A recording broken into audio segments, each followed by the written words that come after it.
It's become a cliche within the culture wars that history in this country is absolutely too focused on certain events, whether that's Roman history or the Holocaust or the Tudors, and that inevitably means that other periods of history are neglected. That's absolutely right. And I think one of the reasons for this has been that universities, many of the new universities, when I say new, I mean, we're talking about universities founded maybe 60 years ago or something.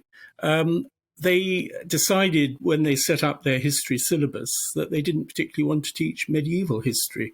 So they would start, some of them around 1500, some of them as late as 1800.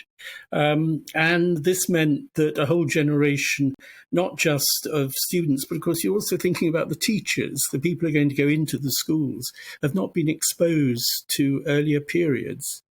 And it means that essentially 1,000 years of British history is ignored.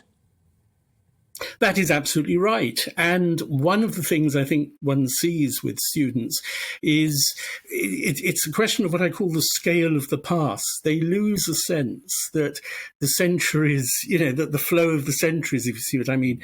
I remember students once, I had a course, a very specific course about a particular ruler in the 15th century.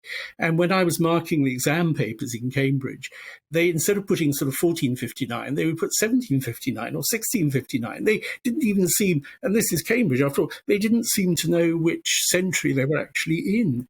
And that was this sort of sense that the way history has been taught has been these sort of bite-sized, well, more than bite-sized chunks, separate from one another, leaving, as you say, 1,000 years by and large as, something that can be just glossed over.